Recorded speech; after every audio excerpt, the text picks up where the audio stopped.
नमस्कार, आप देख रहे हैं डेली 24 भारत। आपके साथ मैं हूं विदुषी मिश्रा। आइए शुरू करते हैं देश की बड़ी खबरों से। प्रधानमंत्री नरेंद्र मोदी ने आज दिल्ली एनसीआर को 2 बड़ी इंफ्रास्ट्रक्चर परियोजनाओं की सौगात दी। द्वारका एक्सप्रेसवे और अर्बन एक्सटेंशन रोड 2 कुल मिलाकर लगभग 11,000 करोड़ की लागत वाली इन योजनाओं का उद्घाटन दिल्ली के रोहिणी क्षेत्र में हुआ।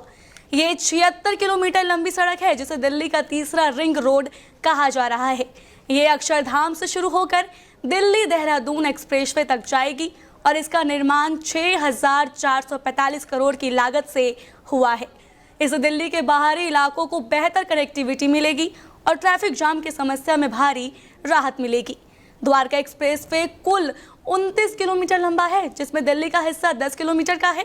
इसमें 5 किलोमीटर लंबी एक अंडरग्राउंड सुरंग भी शामिल है जो आईजीआई एयरपोर्ट से सीधे कनेक्ट होती है। हरियाणा खंड का उद्घाटन पहले मार्च 2024 में ही हो चुका था। इन परियोजनाओं से Noida, Gurugram, NH48, NH44, ring road और बारापुला कॉरिडोर पर भीड़ भाड़ कम होने की उम्मीद है। दिल्ली के पुराने लैंडफिल से निकली गई निष्क्रिय सामग्री को निर्माण में उपयोग कर रहा ये परियोजनाएं हरित और टिकाऊ विकास की मिसाल भी पेश करती है। ये इंफ्रास्ट्रक्चर प्रधानमंत्री मोदी की विकसित भारत की सोच को दर्शाती है और दिल्ली वासियों के लिए सफर को कहीं अधिक सहज और तेज बना देगी। साथियों, भारत की बहुत बड़ी शक्ति हमारी प्राचीन संस्कृति है, हमारी प्राचीन धरोहर है। इस सांस्कृतिक धरोहर का एक जीवन दर्शन है, जीवंत दर्शन भी है।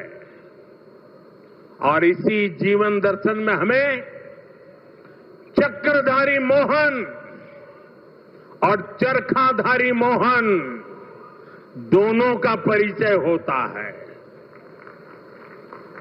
हम समय समय पर चक्रधारी मोहन से लेकर चरखाधारी मोहन तक दोनों की अनुभूति करते हैं। चक्रधारी मोहन यानी सुदर्शन चक्रधारी भगवान श्री कृष्ण, जिन्होंने सुदर्शन चक्र के सामर्थ्य की अनुभूति कराई, और चरखाधारी मोहन यानी महात्मा गांधी, जिन्होंने चरखा चलाकर देश को स्वदेशी के सामर्थ्य की अनुभूति कराई। साथियों, भारत को सशक्त बनाने के लिए हमें चक्रधारी मोहन से प्रेरणा लेकर आगे बढ़ना है और भारत को आत्मनिर्भर बनाने के लिए हमें चरखाधारी मोहन के रास्ते पर चलना है। समाजवादी पार्टी के राष्ट्रीय अध्यक्ष अखिलेश यादव ने भारतीय जनता पार्टी और चुनाव आयोग पर चुनावी धांधली का आरोप लगाते हुए सोशल मीडिया पर एक सनसनीखेज वीडियो शेयर किया है। अखिलेश ने इसे चुनावी धांधली का जीता जागता एफिडेविट बताया और सीईसी से तत्काल जवाब की मांग की। वीडियो में कथित तौर पर एक बीजेपी कार्यकर्ता मतदाता सूची में हेर फेर और वोटिंग प्रक्रिया में हस्तक्षेप की बात करता नजर आ रहा है। अखिलेश ने दावा किया कि ये वीडियो इस बात का ठोस सबूत है कि किस तरह भाजपा लोकतांत्रिक प्रक्रिया को कमजोर करने में लगी हुई है। उन्होंने कहा, लोकतंत्र पर हमला हो रहा है और चुनाव आयोग चुप बैठा है। सीईसी को जवाब देना होगा कि ये सब कैसे हो रहा है। चुनाव आयोग की तरफ से भी अभी तक कोई अधिकारी प्रतिक्रिया नहीं आई। सोशल मीडिया पर इस वीडियो को लेकर विवाद और बहस तेज हो गई है। कुछ लोग इसे भाजपा की पोल खोलने वाला बता रहे हैं तो कुछ इसे सपा का राजनीतिक हथकंडा करार दे रहे हैं। राजनीतिक विश्लेषकों का मानना है कि यदि वीडियो सही पाया गया तो ये 2026 के चुनावों में बड़ा मुद्दा बन सकता है। इस विवाद ने विपक्षी पार्टियों को भी नया राजनीतिक मुद्दा दे ही दिया है, जिससे भाजपा और चुनाव आयोग पर दबाव बढ़ता नजर आ रहा है।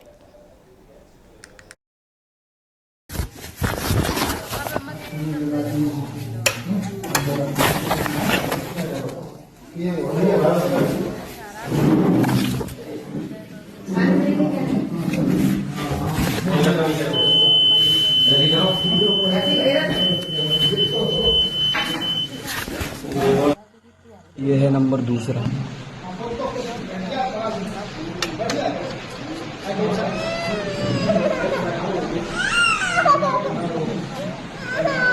ये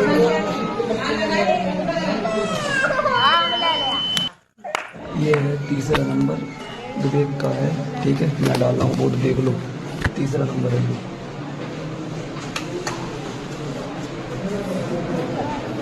तीसरा तीसरा तीसरा तीसरा तीसरा तीसरा कन्हैयालाल हत्याकांड पर आधारित film Udaipur files box office पर बुरी तरह फ्लॉप हो रही है। फिल्म के प्रोड्यूसर अमित जानी का एक विवादित वीडियो सामने आया है जिसमें उन्होंने हिंदू समाज को जमकर खरी खोटी सुनाई है। अमित जानी ने गुस्से में कहा, हिंदू अब भी सो रहा है जैसे कन्हैयालाल की हत्या के वक्त सोया था। तुम 400 करोड़ सैयारा OMG वॉर 2 पर लुटा सकते हो लेकिन समाज के लिए बनी फिल्म नहीं देख सकते। उन्होंने आगे कहा कि तुम अपनी बहन बेटियों को बॉलीवुड में नचाना पसंद है लेकिन जब कोई हिंदू मुद्दे पर फिल्म बनाता है तो थिएटर खाली रहता है। इस बयान को लेकर सोशल मीडिया पर जबरदस्त आलोचना हो रही है। कुछ यूजर्स ने इसे असहनीय और बेहुदा करार दिया है जबकि कुछ का कहना है कि जनता पर दोष मढ़ना उचित नहीं। जब फिल्म की स्क्रिप्ट और मार्केटिंग कमजोर हो, फिल्म को सिनेमाघरों से महज 2 या 3 दिन में हटाना पड़ा।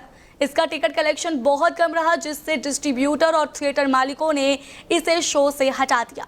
अब सवाल ये उठ रहा है कि क्या समाज के नाम पर बनाई गई फिल्म की विफलता जनता की जिम्मेदारी है या निर्माता की। फिलहाल अमित जानी के बयान पर कानूनी कार्रवाई की भी संभावना जताई जा रही है। खबरी है, फिल्म जो है 2 दिन बाद सिनेमाघरों से उतरने वाली है। क्यों उतरने वाली है? क्योंकि कन्हैयालाल जी के साथ कन्हैयालाल जी की कौम का, जैसे तुम्हारी कौम है ना, मदनी ने फिल्म का विरोध किया तो सारे मुल्ला मौलवी जिहादी आतंकवादी के पिल्ले खड़े हो गए एकदम से। मदनी का समर्थन करने के लिए कपिल सिब्बल आ गया।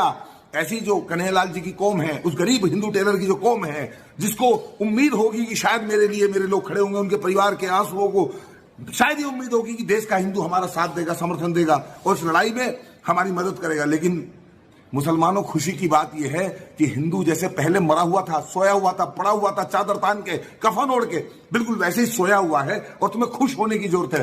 हिंदुओं में तुमसे भी कहना चाहता हूं, अब तो बृहस्पतिवार में, शुक्रवार में नई फिल्म आ रही है बॉलीवुड की, रजनीकांत की, ऋतिक रोशन की। अब तो तुम्हारे पास बहुत पैसा आ जाएगा करोड़ों रुपया देने के लिए। जैसे सैयारा में तुम सारा माल दे आए 400 साढ़े 400 करोड़ रुपया सिनेमाघरों को, बॉलीवुड को, कि नाचो, नंगाई करो, खूब अश्लीलता फैलाओ, खूब जो है हमारी बहन बेटियों को नंगा करके सिनेमा घर में नचाओ। तुमने दिया ना सैयारा फिल्म को पैसा, अब तुम कुली को देना। अब तुम ऋतिक रोशन वाली जो वॉर फिल्म आ रही है उसको पैसा देना, खूब पैसा लुटाना।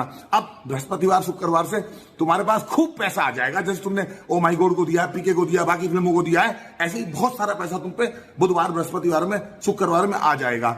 और तुम पे टाइम भी बहुत होगा, परिवार के साथ जाओगे, पूरे सिनेमा घर खचाखच भर दोगे। वो गरीब बेचारा कन्हैयालाल, उसकी फिल्म को देखने के लिए ना तुम्हारे पास 100-200 रुपए थे, तुम कंगाल हो गए थे, और ना तुम्हारे पास हिंदुओं उस फिल्म को देखने के लिए टाइम था। तुम इतने बिजी हो गए थे अपने व्यस्तम शेड्यूल में कि तुम्हें कन्हैयालाल की उदयपुर फाइल को देखने टाइम ही नहीं मिला। चलो ठीक है, मुसलमान जो चाहते थे, कपिल सिब्बल जो चाहता था, कन्हैयालाल के हत्यारे जो चाहते थे, वो तो उन्होंने कर ही लिया है। वो फिल्म रोक नहीं पाए, जो काम वो सुप्रीम कोर्ट, हाई कोर्ट में नहीं कर पाए। हिंदुओं, वो काम तुम्हारी उदासीनता ने, तुम्हारी सुप्तावस्था ने, और तुम्हें जो घर में पड़े रह के सोने की आदत है ना, घर से बाहर निकल। खबर लोकप्रिय यूट्यूबर और बिग बॉस OTT 2 विजेता एल्विश यादव के गुरुग्राम स्थित घर पर अज्ञात हमलावरों ने सुबह 5:30 बजे फायरिंग की। इस हमले की जिम्मेदारी विदेश में बैठे गैंगस्टर हिमांशु भाऊ और नीरज फरीदपुरिया ने ली है। 3 बाइक सवार हमलावरों ने 25-30 राउंड गोलियां चलाई। सौभाग्यवश एल्विश उस वक्त घर पर नहीं थे। उनके पिता राम अवतार यादव और अन्य परिजन सुरक्षित हैं। गोलियां घर के ग्राउंड और फर्स्ट फ्लोर पर लगी, जबकि परिवार ऊपर के फ्लोर पर था। गैंग ने सोशल मीडिया पोस्ट में धमकी दी, जुए का प्रमोशन करोगे तो गोली मिलेगी। पोस्ट में दावा किया गया कि एल्विश ऑनलाइन गैम्बलिंग एप्स का प्रचार करते हैं जिससे युवाओं को नुकसान हो रहा है। पुलिस ने केस दर्ज कर लिया और सीसीटीवी फुटेज खंगाले जा रहे हैं। पुलिस का मानना है कि ये गैंग पहले भी कई ऐसी घटनाओं को अंजाम दे चुका है। इससे पहले हरियाणवी रैपर फाजिल पुरिया की गाड़ी पर भी फायरिंग हुई थी। एल्विश पहले भी विवादों में रहे हैं, खासतौर पर रेव पार्टी में सांप के जहर वाले मामले में, जिसमें ईडी भी जांच कर रही है। ये घटना सेलिब्रिटीज की सुरक्षा और गैंगस्टर संस्कृति पर गंभीर सवाल खड़े कर रही है। सर आप यहीं मौजूद थे सर? वैसे समय ये घटना हुई है, पुलिस साथ दे रही है सर आपका? आप पुलिस प्रशासन ही कर रहा है, जो बढ़िया कर रहा है, जो भी है, सारी टीमें आ चुकी है और पूरा परिवार यहाँ मौजूद था सर जिस समय ये सब घटना हुई है? और एल्विश यहाँ है या बाहर है? वो अपने काम से। वो काम से गए हुए हैं। कितने बजे के आसपास ये घटना हुई है, कुछ अंदाजा हुआ? आप क्या कर रहे थे उस समय से? सोए हुए थे। सोए हुए थे। तो अब पुलिस ने यहाँ पहुँच करके तहकीकात की है आपके घर कर में लिया, आकर? सारा अच्छा काम कर रही है। हमें लगता है कि पूरा ही इस बार दिल्ली में श्री कृष्ण जन्माष्टमी का पर्व अद्भुत अंदाज में मनाया गया। राजधानी के त्यागराज स्टेडियम में 22वां श्री कृष्ण जन्माष्टमी महोत्सव बहुत खास रहा, क्योंकि पहली बार यहां आयोजित हुई मटकी फोड़ लीग गोविंदा आलारे। इस महोत्सव में परंपरा और खेल का अनोखा संगम देखने को मिला। लाइव मटकी फोड़ प्रतियोगिता में युवाओं की भागीदारी और उत्साह देखते ही बना। कार्यक्रम में लोकसभा अध्यक्ष ओम बिरला और बीजेपी के वरिष्ठ नेता जय भगवान गोयल ने भाग लिया। छत्रपति शिवाजी अवार्ड भी समारोह का एक मुख्य आकर्षण रहा, जिसमें समाज, सेना, शिक्षा और राष्ट्र निर्माण में योगदान देने वाले लोगों को सम्मानित किया गया। कार्यक्रम की शाम संगीत सम्राट पश्चिमी सिंगर महादेवन की जबरदस्त लाइव परफॉर्मेंस से और भी यादगार बन गई। श्रोताओं ने झूमते हुए रास गरबा किया। इस आयोजन का उद्देश्य सिर्फ धार्मिक आस्था नहीं, बल्कि संस्कृति को नई पीढ़ी तक पहुंचाना और एकता का संदेश देना था। आयोजकों ने कहा, ये सिर्फ त्योहार नहीं बल्कि सामाजिक बदलाव की प्रेरणा भी है। जन्माष्टमी का यह अनोखा आयोजन दिल्ली वासियों के लिए एक ऐतिहासिक सांस्कृतिक अनुभव रहा है।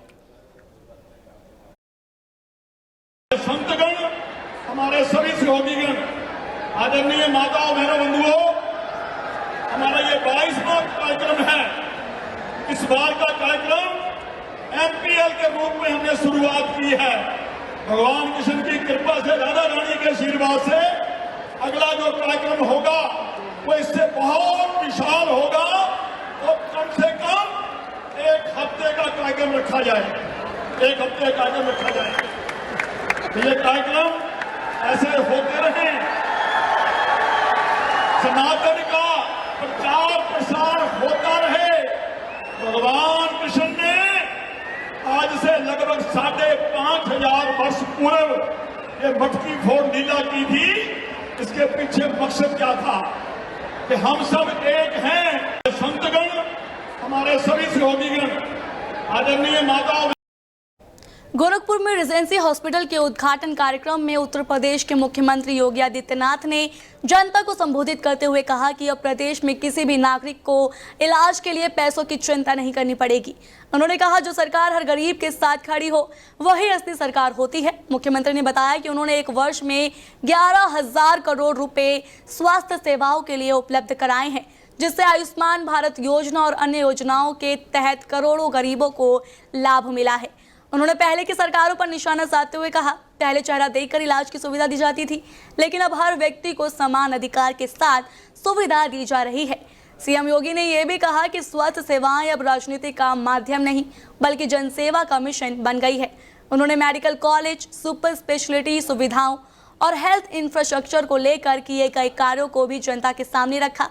कार्यक्रम में मुख्यमंत्री ने गरीबों के लिए समर्पित भाव से काम करने की प्रतिबद्धता जताई और कहा कि सरकार की प्राथमिकता है कि कोई भी व्यक्ति धन के अभाव में इलाज से वंचित न रहे। एक वर्ष में मैंने 1100 करोड़ रुपए उपलब्ध करवाए हैं गरीबों के उपचार के लिए। अनुमान करिए, ये सुविधा पहले नहीं थी, पिक एंड चूज होता था, चेहरा देख करके सुविधा दी जाती थी। हमने कहा भी नहीं, प्रदेश का नागरिक है, उसके पास कोई सुविधा नहीं है, आच्छादित नहीं है या पैसा खर्च कर चुका है आयुष्मान भारत का, उसको पैसे की आवश्यकता है, हम पैसा देंगे, हम पैसा देंगे। जनता, सरकार इसीलिए हर एक गरीब के साथ खड़ी हो, वही सरकार है। बिना भेदभाव के सबको ये सुविधा प्राप्त हो, और वह आज सुविधा उपलब्ध हो रही है। जम्मू कश्मीर के कठुआ जिले में शनिवार और रविवार की दरमियानी रात भारी बारिश के बीच बादल फटने की घटना सामने आई। इस हादसे में अब तक 7 लोगों की मौत हो चुकी है, जिनमें 5 नाबालिग भी शामिल है। इसके अलावा कई घर बाढ़ और मलबे में दब गए, जिससे व्यापक जनधन हानि हुई है। बादल फटने की यह घटना राजबाग इलाके के चौट घाटी गाँव में हुई, जहाँ पूरा गाँव अचानक आई बाढ़ और मलबे के नीचे दब गया। हादसे के बाद से गाँव का बाकी क्षेत्र से संपर्क टूट गया है और इलाके में अफरा तफरी का माहौल है। राहत और बचाव कार्य के लिए एनडीआरएफ, एसडीआरएफ और पुलिस की टीमें मौके पर पहुंच गई हैं और सर्च ऑपरेशन जारी है। अधिकारियों के मुताबिक इस आपदा में 6 लोग घायल भी हुए हैं, जिन्हें इलाज के लिए नजदीकी अस्पताल में भर्ती कराया गया। घटना में कई संपत्तियों और खेती की जमीन को भी नुकसान हुआ है। इसके अलावा कठुआ के बगाड़, चंगड़ा गांव और दिलवान हुटली क्षेत्र में भी भारी बारिश के कारण भूस्खलन की खबर है। हालांकि इन इलाकों में किसी बड़ी जनहानि की पुष्टि नहीं हुई है, लेकिन स्थानीय प्रशासन अलर्ट पर है। कठुआ के साथ साथ कुछ दिन पहले किश्तवाड़ में भी बादल फटने की घटना हुई थी, जिससे जम्मू कश्मीर में लगातार हो रही मौसमी आपदाओं को लेकर चिंता बढ़ गई है। इस घटना पर मुख्यमंत्री अमल अब्दुल्ला ने गहरा दुख जताया है। उन्होंने शोक संतप्त परिवारों के प्रति संवेदना व्यक्त करते हुए घायलों को शीघ्र स्वस्थ होने की कामना की है। साथ ही उन्होंने प्रशासन को निर्देश दिए हैं कि राहत और निकासी कार्यों में तेजी लाई जाए और प्रभावितों को हर संभव मदद पहुंचाई जाए। सरकार द्वारा मृतकों के परिजनों को मुआवजा देने की प्रक्रिया भी शुरू की जा चुकी है। फिलहाल पूरे क्षेत्र में हाई अलर्ट घोषित कर दिया गया है। ग्रेटर नोएडा से बड़ी खबर सामने आई है, जहां दादरी थाना क्षेत्र में चेकिंग के दौरान पुलिस की 2 शातिर बदमाशों से मुठभेड़ हो गई। इस मुठभेड़ में एक बदमाश घायल हो गया, जिसे इलाज के लिए अस्पताल में भर्ती कराया गया है, जबकि दूसरा बदमाश मौके से गिरफ्तार कर लिया गया है। एडीसीपी सुधीर कुमार ने जानकारी देते हुए बताया कि पकड़े गए बदमाशों के पास से एक अवैध तमंचा और घटना में प्रयुक्त बाइक बरामद की गई है। दोनों बदमाश गैंगस्टर एक्ट में वंचित थे और इनके खिलाफ दर्जनों आपराधिक मुकदमे दर्ज है। पुलिस को चेकिंग के दौरान संदिग्ध गतिविधियों की सूचना मिली थी, जिसके बाद टीम ने इन्हें रोकने की कोशिश की, लेकिन बदमाशों ने फायरिंग शुरू कर दी, जिसके जवाब में पुलिस को भी कार्रवाई करनी पड़ी। फिलहाल घायल बदमाश का इलाज चल रहा है और पुलिस पूरे मामले की जांच कर रही है। इस मुठभेड़ को ग्रेटर नोएडा पुलिस की बड़ी सफलता माना जा रहा है। इलाके में सुरक्षा व्यवस्था को और कड़ा कर दिया गया है। आज दिनांक 16/8/2025 को थाना दादरी पुलिस की 2 शातिर बदमाशों के साथ मुठभेड़ हुई है, जिसमें एक बदमाश के पैर में गोली लगी है तथा दूसरे को कॉम्बिंग के दौरान पकड़ा गया है। प्रारंभिक पूछताछ में पता चला है कि घायल बदमाश का नाम चांद पुत्र वाहिद है, जो कोतवाली देहात जनपद बुलंदशहर का रहने वाला है। तरह दूसरे का नाम अमन पुत्र रहमत है, जो थाना दादरी का रहने वाला है। इनके पास से 2 अवैध तमंचे, जिंदा कारतूस, खोखा कारतूस तथा एक बिना नंबर प्लेट की स्प्लेंडर मोटरसाइकिल बरामद हुई है। नोएडा और दिल्ली एनसीआर में सुबह से ही तेज हवाओं के साथ काले बादलों ने आकाश को घेर लिया है। इसके बाद रुक रुक कर जोरदार बारिश हो रही है, जिससे मौसम सुहाना और ठंडा हो गया है। लंबे समय से उमस भरी गर्मी से परेशान लोगों को अब राहत मिली है। नोएडा में लगातार जारी बारिश और तेज हवाओं से तापमान में गिरावट आई है। आसमान में छाए बादलों ने गर्मी का प्रकोप कम कर दिया है और बारिश ने वातावरण को ताज़ा कर दिया है। खासकर बच्चों और बुजुर्गों को यह बारिश बहुत पसंद आई है, क्योंकि लगातार चल रही उमस ने उन्हें काफ़ी परेशान किया था। दिल्ली एनसीआर के कई इलाकों में भी तेज बारिश और हवाओं के कारण ठंडक महसूस की जा रही है। मौसम विभाग ने भी कुछ दिनों तक बारिश और हल्की ठंडक बनी रहने की संभावना जताई है। इस बारिश से न सिर्फ तापमान में गिरावट आई है, बल्कि वायु प्रदूषण भी कम हुआ है।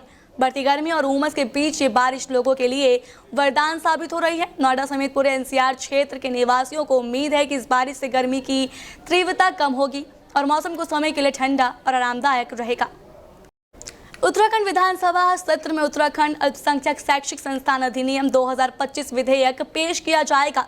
ये विधेयक राज्य में अल्पसंख्यक शैक्षिक संस्थानों को मान्यता देने के लिए एक पारदर्शी प्रक्रिया स्थापित करेगा। अब तक केवल मुस्लिम समुदाय को अल्पसंख्यक शैक्षिक संस्थान का दर्जा मिलता था, लेकिन नए अधिनियम के तहत सिख, जैन, ईसाई, बौद्ध और पारसी समुदाय को भी ये सुविधा मिलेगी। ये देश का पहला ऐसा कानून होगा कि शिक्षा में गुणवत्ता और उत्कृष्टता सुनिश्चित करने पर केंद्रित है। मुख्य विशेषताओं में सबसे महत्वपूर्ण है उत्तराखंड राज्य अल्पसंख्यक शिक्षा प्राधिकरण का गठन, जो इन संस्थानों को मान्यता प्रदान करेगा। किसी भी अल्पसंख्यक समुदाय द्वारा स्थापित शैक्षिक संस्थान को मान्यता के लिए इस प्राधिकरण से अनुमति लेना अनिवार्य होगा। अधिनियम संस्थानों की स्थापना और संचालन में हस्तक्षेप नहीं करेगा, बल्कि शिक्षा की गुणवत्ता बनाए रखने पर जोर देगा। मान्यता प्राप्त करने के लिए संस्थान का सोसाइटी एक्ट, ट्रस्ट एक्ट या कंपनी एक्ट के तहत पंजीकृत होना आवश्यक है। संस्थान की भूमि, बैंक खाते और अन्य संपत्तियां संस्थान के नाम पर होनी चाहिए। वित्तीय अनियमितता, पारदर्शिता की कमी या धार्मिक सामाजिक सद्भावना के विरुद्ध गतिविधि पाई जाने पर मान्यता रद्द की जा सकती है। उत्तराखंड विद्यालय शिक्षा बोर्ड के मानकों के अनुसार दी जाए और विद्यार्थियों का मूल्यांकन निष्पक्ष हो। इस अधिनियम के अल्पसंख्यक समुदाय में संवैधानिक अधिकार सुरक्षित रहेंगे और राज्य सरकार के पास संस्थानों के संचालन की निगरानी का अधिकार होगा।